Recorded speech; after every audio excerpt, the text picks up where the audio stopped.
આજે આમ આદમી પાર્ટી સદસ્યતા અભિયાન અંતર્ગત આમ આદમી પાર્ટી દરેક જિલ્લાઓમાં અને તાલુકાઓમાં સદસ્યતા અભિયાનની શરૂઆત કરી છે. આમ તો વિસાવદર વિધાનસભાની પેટા ચૂંટણીનું જે પરિણામ મળ્યું ત્યારથી ગુજરાતના ખૂણે ખૂણેથી આમ આદમી પાર્ટીમાં જોડાવા માટે લોકો ઉત્સુક છે. તમામ પ્રાદેશિક કે રાષ્ટ્રીય પાર્ટીના નેતાઓ પણ પોતાની પાર્ટી સાથે છેડો ફાડી અને જે સારા લોકો છે એ આમ આદમી પાર્ટી સાથે જોડાવા ઉત્સુક છે. આજે એ અનુસંધાને નડિયાદમાં જ્યારે સદસ્યતા અભિયાન માટે મિટિંગનું આયોજન કરવામાં આવેલું, આ મિટિંગમાં ભાજપ અને કોંગ્રેસના મહત્ત્વના પદો પર બેઠેલા પૂર્વ પ્રમુખો હોય કે પછી હાલ ચાલુ પ્રમુખો હોય, આ તમામ જોડાયા છે. સાથે જ યુવાનો પણ આજે આમ આદમી પાર્ટી પરિવારમાં જોડાયા છે. ઉદ્યોગપતિઓ જે ખરેખર રાષ્ટ્રને અને ગુજરાતને પ્રેમ કરે છે, જે ખરેખર ઈમાનદાર રાજનીતિને પસંદ કરે છે, આવા લોકો પણ આજે આમ આદમી પાર્ટી પરિવારમાં જોડાયા છે. ખાસ કરીને વિમલભાઈ હોય, માઇકલભાઈ, સુરેશભાઈ અને નરેશભાઈ પંચાલ જે ખરેખર કપડવંજ કોંગ્રેસના ઉપપ્રમુખ છે, એવી જ રીતે પૂનમબેન છે એ નરોડાના વિધાનસભા પ્રમુખ છે. સાથે જ ભાજપના પણ અમુક નેતાઓ આજે આમ આદમી પાર્ટીમાં વિધિવત રીતે જોડાયા છે. સીધી વાત એ છે કે ગુજરાતની જનતા પરિવર્તન ઈચ્છી રહી છે.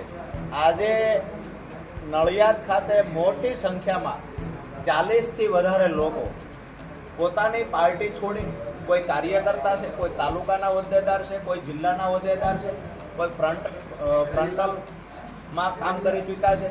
આવા તમામ લોકો આજે વિધિવત રીતે ઈમાનદાર રાજનીતિમાં જોડાવા માટે આમ આદમી પાર્ટીમાં જોડાયા છે. મહત્ત્વની વાત એ છે કે ગુજરાત વિકલ્પ શોધી રહ્યું હતું. ગુજરાતની જનતા 30 વર્ષના ભારતીય જનતા પાર્ટીના શાસનથી ત્રસ્ત હતી. તો વિકલ્પ તરીકે આજે ગુજરાતની જનતાને દેખાતું હોય કોઈ તો માત્ર આમ આદમી પાર્ટી છે. અને આવનાર સમયમાં તાલુકા જિલ્લા પંચાયતમાં મજબૂતાઈથી આમ આદમી પાર્ટી પરિવાર ગુજરાતની તમામ સીટો પરથી ચૂંટણી લડશે. અને જે આજે શ્રી ગણેશ કર્યા છે સદસ્યતા અભિયાન અંતર્ગત, આવનાર સમયમાં હજારો લાખો લોકો આમ આદમી પાર્ટી પરિવારના સભ્યો બનશે. ખેડા જિલ્લામાં છેલ્લા કેટલાક સમયથી પ્રમુખનું પદ ખાલી છે, એના બાબતે આપનું શું કહેવું છે? હાલ ભરતભાઈ પટેલ છે એ વર્કિંગ પ્રેસિડેન્ટ તરીકે અહીંયા કામ કરે છે ખેડા જિલ્લામાં. અને આવનાર સમયમાં અત્યારે ખૂબ સરસ રીતે ભરતભાઈ વર્કિંગ પ્રેસિડેન્ટ તરીકે કામ કરે જ છે. આવનાર સમયમાં મજબૂતાઈથી સંગઠનને આગળ વધારવા માટે જે લોકો પણ આમ આદમી પાર્ટી પરિવારમાં જોડાઈ રહ્યા છે, એમાં પણ જે જવાબદારી લેવા ઈચ્છતા હશે અને ખરેખર જવાબદારી નિભાવી શકે એવા લોકો હશે, આ તમામનો સંગઠનમાં સમાવેશ થશે. આજે મજબૂતાઈથી જે સંગઠન ખેડાનું આગળ વધી રહ્યું છે, ભરતભાઈ હોય, નિકુંજભાઈ હોય, એની આખી ટીમ મજબૂતાઈથી ખેડા જિલ્લાના પછી ગરીબોના પ્રશ્ન હશે, ખેડૂતોના પ્રશ્ન હોય કે નડિયાદની અંદર શહેરમાં જે પડતી મુશ્કેલીઓ હોય, તો આ તમામ મુદ્દે અમારી ટીમ લડી રહી છે. આવનાર સમયમાં મજબૂતાઈથી આખું સંગઠન કામે લાગશે અને લોકો માટે લાગશે. ધન્યવાદ.